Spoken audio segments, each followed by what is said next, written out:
Hello and welcome to the next edition of the Ivan Show. On today's episode, we dedicate it to Honorable Salaam Musumba. Honorable Salaam Musumba has been in Ugandan politics since you were in P1. Since I was in P1, or even since I was not yet born.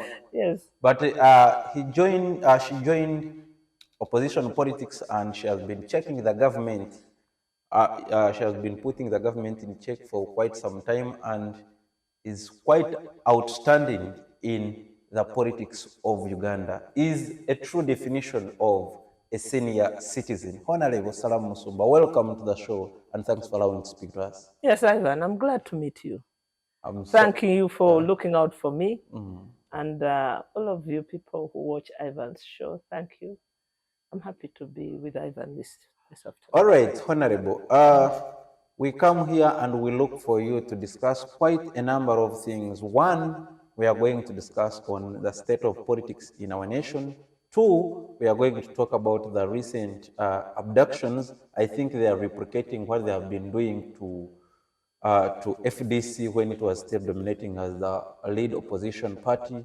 Now we are seeing the NUP, they are having quite a lot of disturbances. And then three, we are going also to capture on the state of Dr. Besigye, which I think is your leader from inception.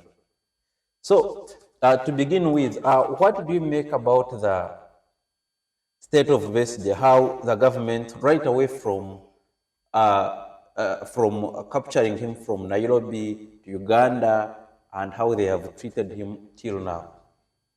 Well, it's very sad and very shabby and very ugly for a government to capture a citizen, to kidnap, to abduct a citizen of Uganda under the circumstances in which Dr. Besigye and others have been. And so it is a very sad phase of our politics that we have come to this. Our viewers will be reminded that in 1980, there was an election. It was held on 10th December 1980. Then I was a young girl in Mount St. Mary's College, Namagunga. I was in my senior 4. And I remember that day as if it was yesterday, because villages erupted with terror. Results were turned. The losers became winners, and communities were saddened by the state of affairs then.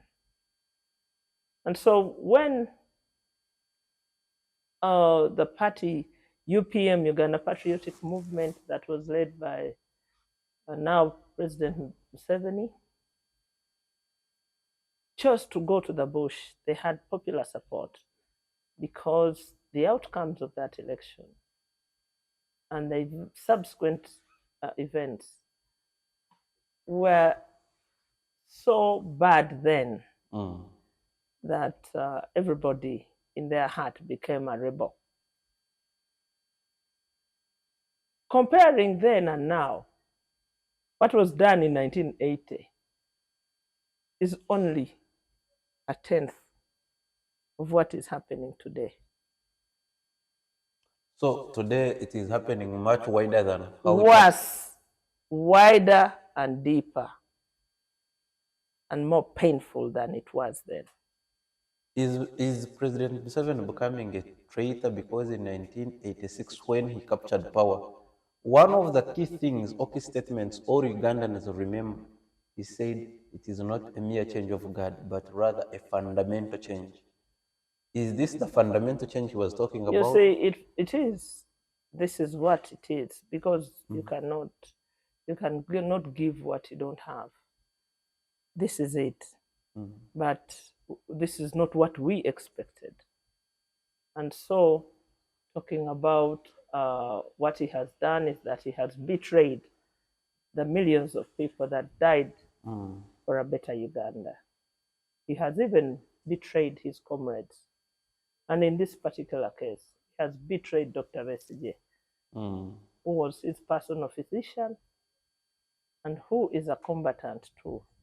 I was just checking the list of members of parliament over the years, and Dr. Besigye is registered as a historical from 1989 to 1996. And so it is total betrayal. But I also believe that he has betrayed himself. How? Because he feels comfortable and okay with whatever is transpiring. Then he's betraying the other Museveni that spoke to us on the steps of Parliament on 26th January. So the Museveni in 1986 and the Museveni now, if they meet, they are different. You see, there have been so many Musevenis. That one of 1986. There was that one of Ontare. There was another one of the, what is this group he formed, of UPM. There is the one of Fronasa, the one of Moshi, the one of 86, the one of 96, and the one of 2006, the one of 2016, and the next one of 2026. So every periodically, every decade, he has become an amoeba. You know, amoeba changes shape and a chameleon. Yeah, political amoeba. And so it's like an elephant. You touch the tusk, you touch the butt, you touch the leg, and they're all different to a blind person. And so we've been blind, and I don't think he even recognizes himself. I doubt whether he recognizes himself, but I do pray that he minds about the legacy of his longevity in life and in politics, and truly looks at himself in the mirror and works it out. I think, Honorable, for me, sometimes I think you people have misinterpreted Museveni. Why? Before I came here, you watched a video of Byanyima, Mr. Byanyima, who took care of him when he was still a young boy. And why did he take care? Why did he take care of him? For reasons maybe he had nowhere to go. Yes. So somebody brought him in. That was a different one. He was a vulnerable one. He was seeking assistance, and he received assistance from prominent people who had no reason to take him in. And Mr. Byanyima, Boniface Byanyima, was not his relative. Yes. Was not obliged. He was just a kind Christian, a leader whose type you can't find these days, who took in somebody who he wished well. I can't take you to my house today, even as a guest, for an hour. I can't. You don't know how many gates are locked. And why are they locked? It's because they want to keep people outside. But Byanyima's home was open and welcoming. He said that even during his childhood, Museveni was a loner, and on top of that, he used to call himself Tibuhaburwa. And we actually thought Mzee Boniface Byanyima was telling a lie. We thought so. Until just in the last election, an affidavit was sworn to add another name. And that's when it dawned on us and said, oh my God. The gentleman told us the truth. It was the truth all along, and we were dumb to accept the truth. Because you see, Ugandans like to imagine who others are. Yes. You should do a due diligence on me. You should find out who am I. In fact, it was the same Boniface Byanyima who said, don't pick your leaders from the street. Do a due diligence. Check out, do a background check. Do a character check. Who are we dealing with? That is why the Baganda, before the word due diligence got to be understood, they called it, they used to ask, Oyo mwana wani? which later became derogatory, thinking that this was selective, Being but tribalistic. that this is nepotism. But people wanted to know, whose child are you, so that they audit you. And it's a good thing. I wish the people of Uganda continue asking. That's why the Bagandas, Fulanya, nze Salaam Musumba, muwala wa Tom Ziraba, mwidukulu wa Kintu, mwidukulu wa Ntuuya, abalambaire Naluuse, Ebuyende, so that I am able to give my lineage. People can easily track my lineage. And that's also in the Bible. They will read for you the generations of Jesus. They're about 1,000. The different generations, and they name son of what, Yahweh, son of who, David, son of what, because it's important to anchor you on the planet. It's a GPS. Who are you? Your social GPS. Who are you? And so, I think Ugandans take this as the first rule. Locate the social GPS of your leaders before you assign them to manage you. Okay, Honorable, how did you interpret we can call it deportation or abduction of the news call it by itself. It was an abduction. It was a kidnap. You know, English is a difficult language. How did you treat those news when you were... First of all, we held our breath the whole night. I don't know which prayer I didn't say. I asked God for just the safety of Dr. Besigye. I prayed for the intercession of Saint Anthony of Padua, the find of lost things. I was praying to you that a day will talk. I prayed every prayer I know for the safety of Dr. Besigye. And in the morning, because that news came to me at about midnight, the official announcement we made that he's missing. But we had heard on Sunday, somebody mentioned to a colleague that we've seen Dr. Besigye in Makindye. And we thought, how? Dr. Besigye went to Nairobi. So our chain of command, the people who communicate, then called me and said, you know, doctor is missing. I said, how? How is that possible? He went for a book launch of Martha Karwa's book, and he's missing. We are sending messages. They have reached, but they've not been read.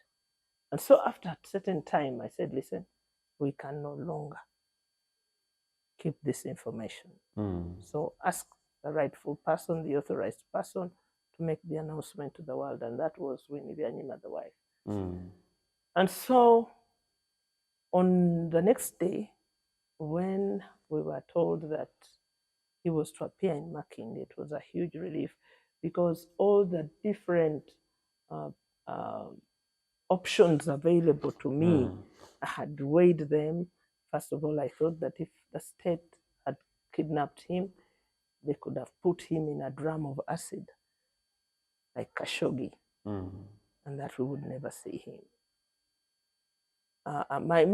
Actually, you see the government having the potential to do that? Yes, they've killed many people. This is nothing, and actually, they would have gotten him free, you know, and defended. And so in Nairobi, we had sent teams to check out the last address he had indicated. And so they had already done the checking, the recordings. And so we waited to hear from the state. We have the information, we have the recordings, we have the surveillance camera, we have everything. And so we said, first secure that, and then let's make it public. And so when they said now he was to show up in Makindye Court Martial, it was a huge relief for me. For you, that one itself was enough? That itself was enough for me. It was enough for me. And so then comes the next stage of charges. Then comes the next stage of the character and the nature of the court martial. Do you know that the court martial could hold its hearings in Runyankore? Are you sure? Yes. The judge advocate, the chairman, the members, all of them, Banyankore. When the public is around? Who were there? You go back and look at the entire bench there. Who were they? Of course, shamelessly. You just need to listen to them, to the milk tongue, and you know. You don't even have to see them. Just listen to them. You will know these are all Banyankore of a Ugandan court martial at the top. Imagine what it is at the bottom. But people of Ankole don't see this. They think we don't see. We see, and we are angry. About Banyankore. About Banyankore dominating our lives and harassing us. Because in the past they said they were Langis, they said they were Cholis, they said they were Kakwas. These are Banyankore. But these are a few Banyankore. I don't care. The Kakwas, they were not all in the Amin government. The Langis were not all in Obote's government. The Acholis were not all in the Okello government. But we define them as that, and so we define you as that. What punishment would you give them if you take power? I don't know. I don't know. But yet I know Banyankore are good people. You know, this is what hurts me. I have lived with the Kazoras. I have lived with the Vyanyimas. I have lived with the Vijirwas. I have lived with the Ikotes. You know, they are very good people who would have succeeded even without this regime. You know, I know their goodness. They are fine, polished people, kind. Actually, their biggest game changer was religion. In the past, they will tell you that there were this revival, crusades, religious revival crusades. And you will find them, oh, Ruhanga Sime, Ruhanga Sime, Ruhanga Sime. Which Ruhanga are you talking about? You are conflicted as a group of people. Ruhanga Sime. Those days when I used to go for their weddings, they would be happy to receive me. These days you go to their weddings, they first give you an eye. Who brought that one? You know, it has government has turned good people into snobs. Tribalism has reached at its peak in Banyankore. No, it's not even tribalism. I think you have forgotten, or you have been corrupted by power. And power corrupts. I'm telling you, if they were Basogas to go unchecked, we too would be. But you're so damn arrogant that you irritate all of us. You do irritate us. And yet you are good people. I tell you, I go to Mbarara and I find my chairman Katembeya. And I am so relaxed. I go to Bushenyi. I find Mzee Mukeira welcoming me like my father. And I feel so nice. I don't even worry about what I'm eating, how I'm walking. We are joking. I go to Bushenyi. I find my chairpersons there, and I'm so glad. And I know they are bleeding like the rest of us. And they desperately want to change also. Of course I know. But you have given yourselves a bad name of a government. And talk to yourselves and say, this is not good for us. When did Banyankore become this? Well, you have never been like this. Please. And please don't get me wrong. I love you. I love Banyankore. Yes. And I know that. You will go before Archbishop Bachenga died. He was my best priest. You know?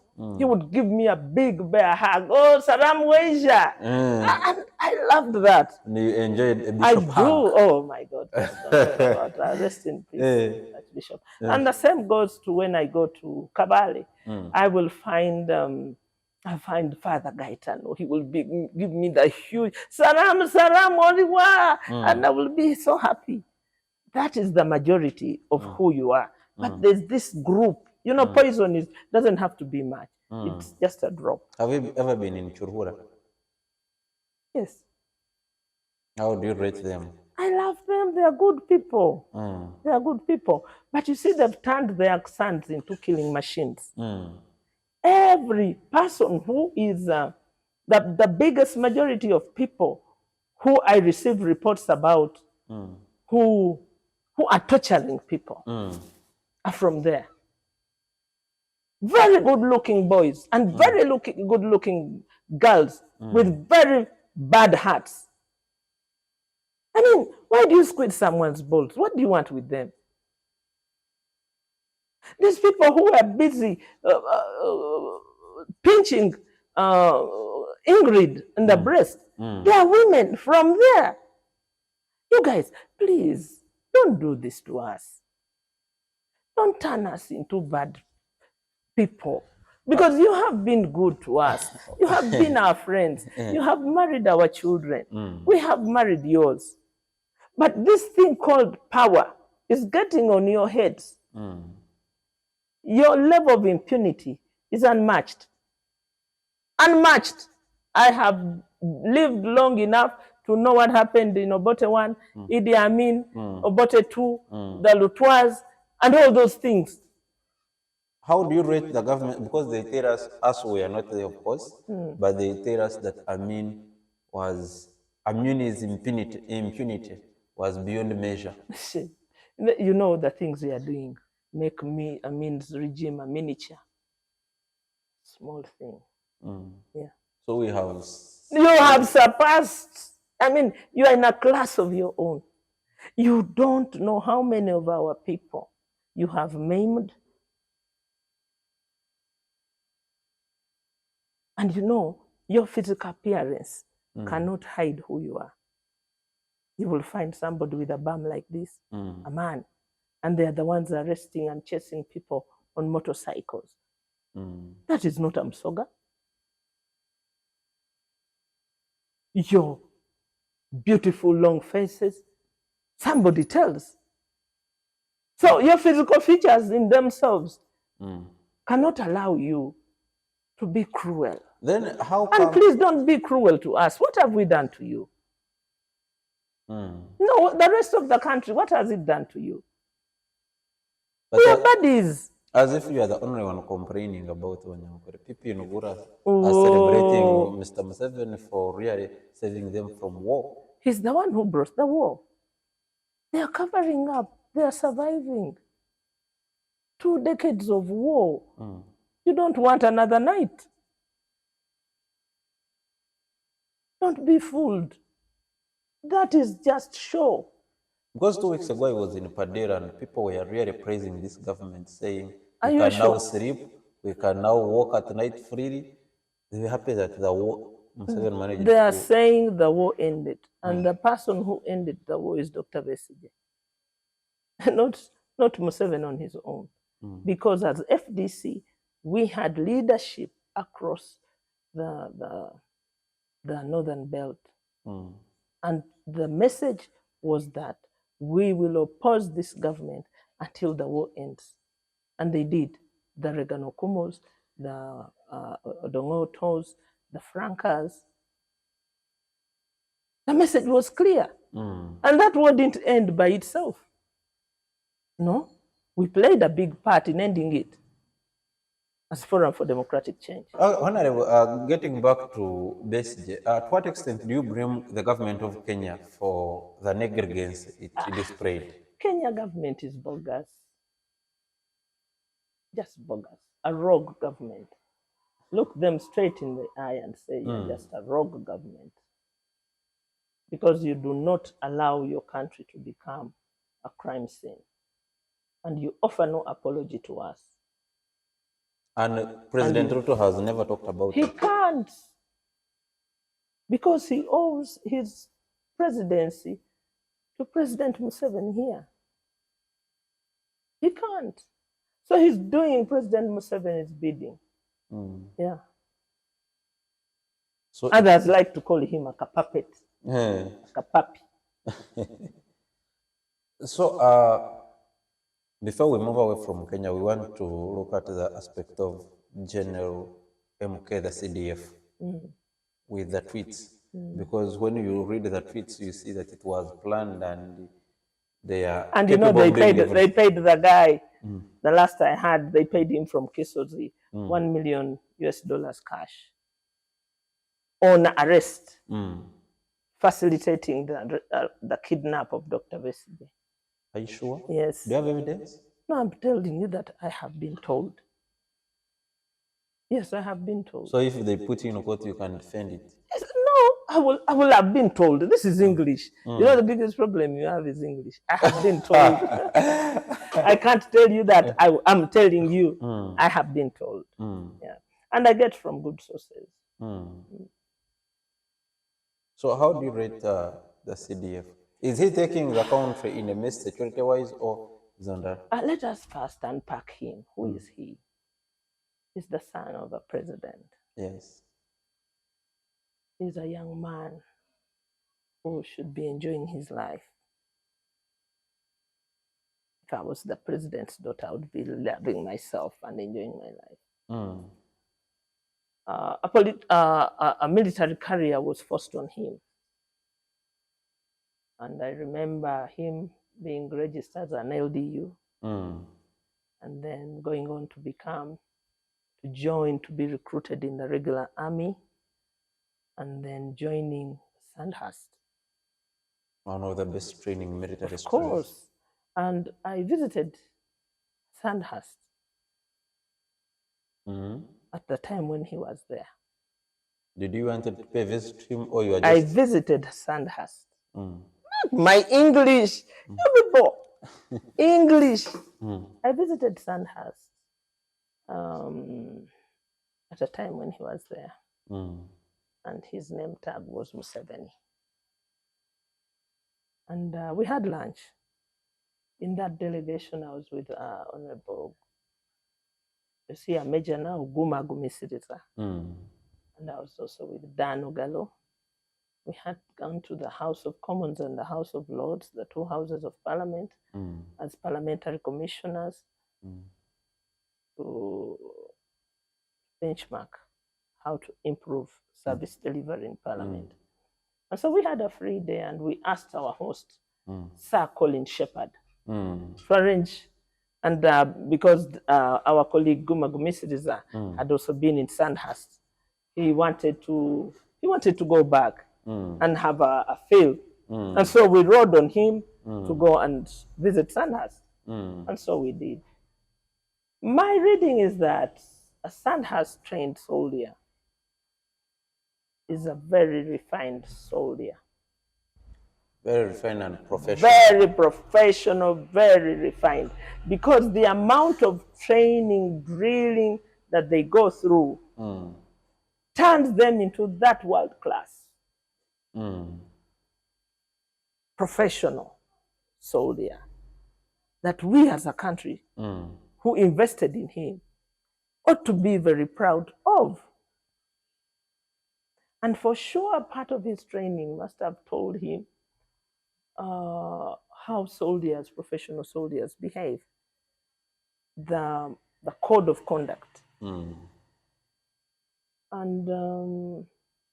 at some point, I also heard and saw him attending another prestigious training of West Point, at which his mother and father went to attend his graduation. So just those two for me are enough to tell you if this one he does in Israel and places. I think he's well located professionally, and he should and he ought to. And he's not from Chimaka. No, he's not from Munduli. He's high class, top range. And I was also told that he attended the University of Nottingham, which I also attended. Yeah, I wanted to also say, okay. I saw your profile. I attended Nottingham. And so for us from Nottingham, Beeston and the surrounding areas, I do expect that he's professional enough. He's cooked enough to make us proud as a country.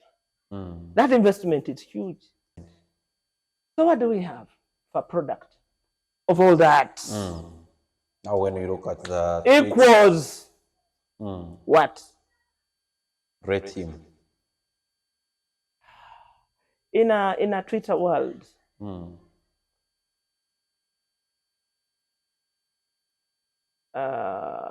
it doesn't come off as an enviable product. No.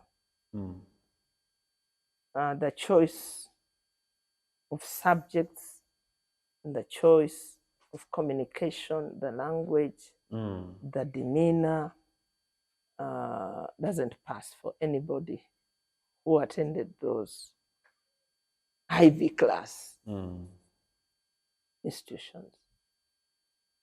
And so it's a letdown. We regret as a country. As a country, we have nothing to write home about qualitatively. Because every country around us is complaining. Kenya complained in Parliament, in the Senate. Congo complained. Ethiopia complained. I mean, nobody will trust a person of military stature with state information. No.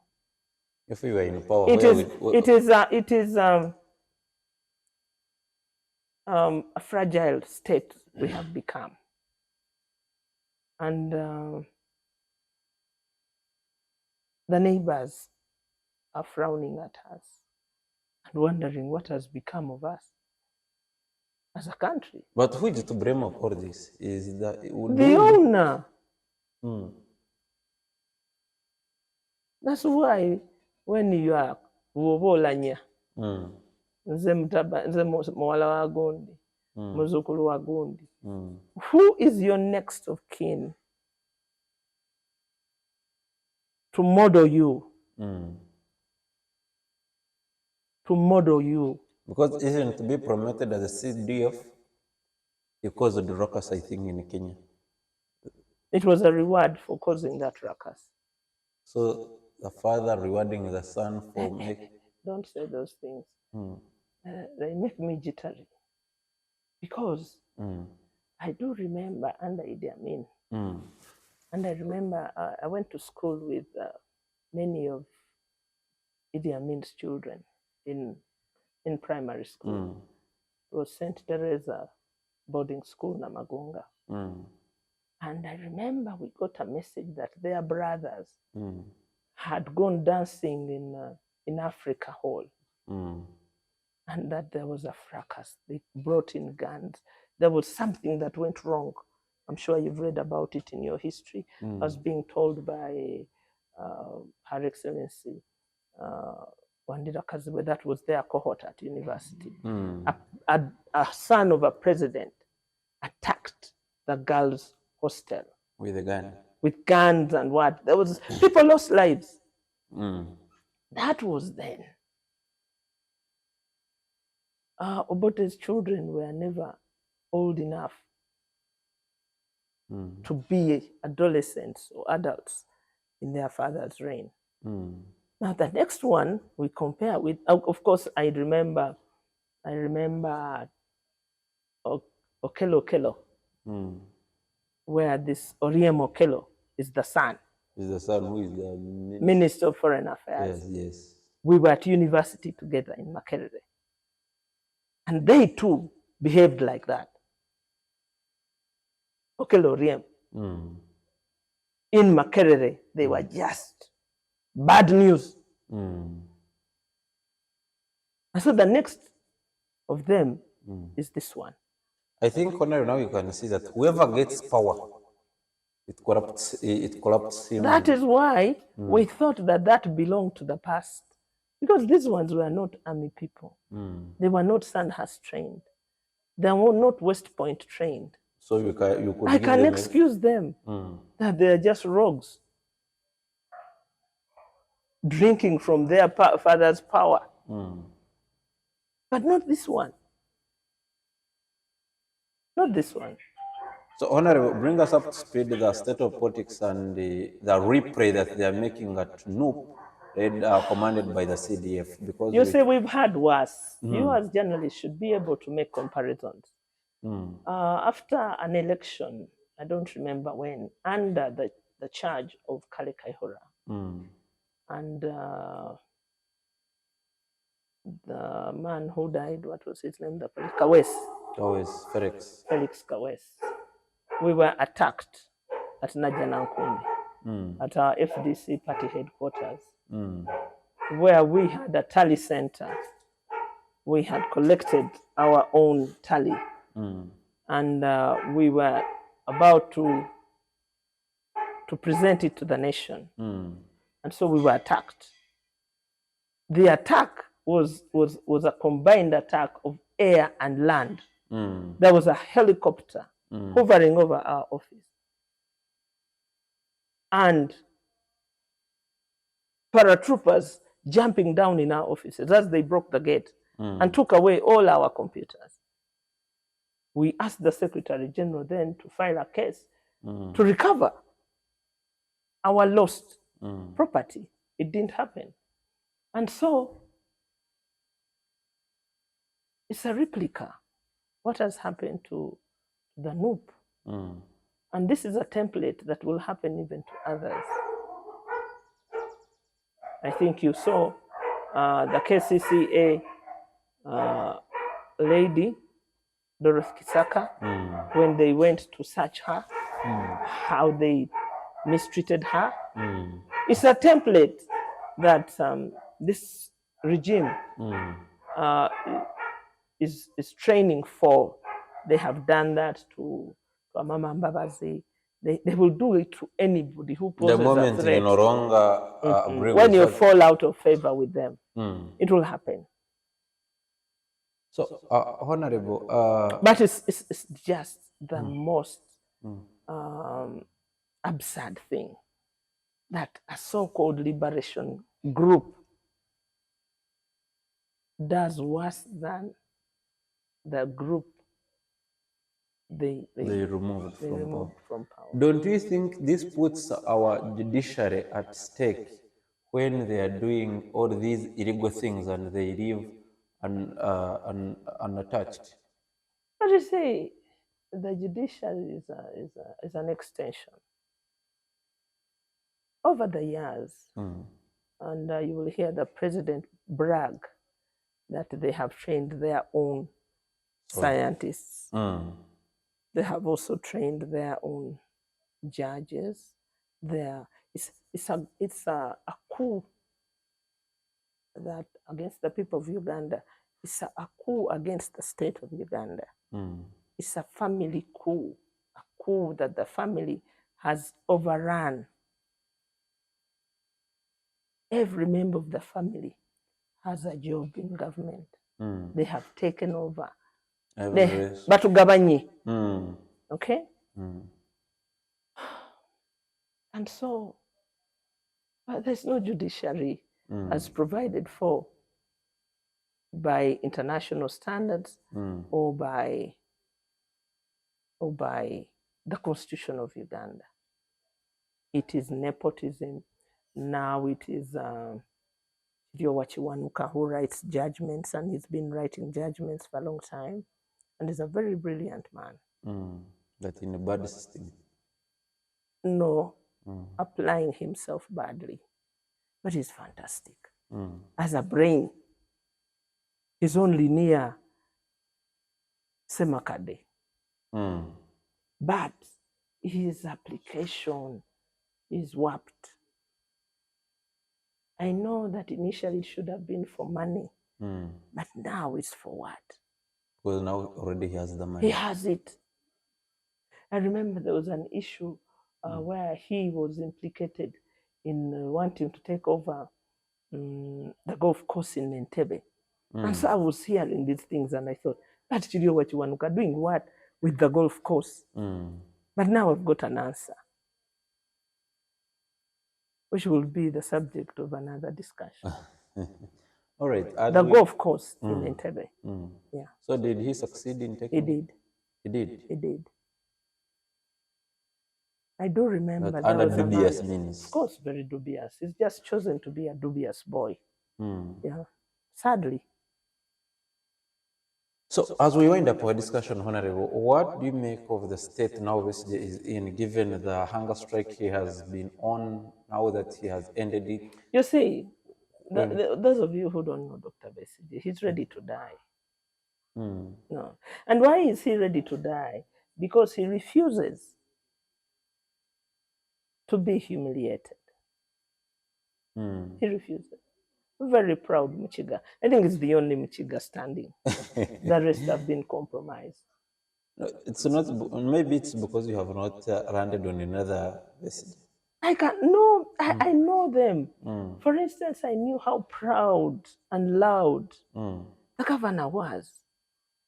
Very proud and evident. And so, and he had every reason to be proud. He was a very intelligent man, very neat man. Okay? I have met Manzi Tumubwene, Shembagaine. All these guys were proud, loud fellows. You know, you just watching them do their thing, you felt good. You just felt good being around them. Yeah. You could speak their mind and the beauty, their art of speech, you know, they were not vagabonds. They were not, they were really fine. They had an art of speech. Who else can I tell you? The names are going away from my brain. But I had a very good encounter with them, and they were very fine people. Very fine, proud people. Munini Mulera hosted me in Toronto, Canada. Very fine Machiga. Lovely man. So that's the class of Bachiga that I'm used to. But this new crop, I'm yet to make up my mind what they have become. So, Honorable, as we wind up our discussion, give your parting shots to Ugandans out there and those who believe in change. Change is coming. You see, in the past, they used to say, if you don't change, change will change you. Not anymore. If you don't change, change will leave you. Yeah. They will leave you seated there, and change will continue without you. So everyone you will become just statistics. So why we called ourselves Forum for Democratic Change is because we believe that any other change is not good for this country. The best change that we should be working for is democratic change. And that remains so. It is our duty and our obligation to work for change. And democratic change is the best change that we are looking for, where we will not destroy what we have built. Any other change will lead to destruction. But yes, change will happen, and change must happen soon.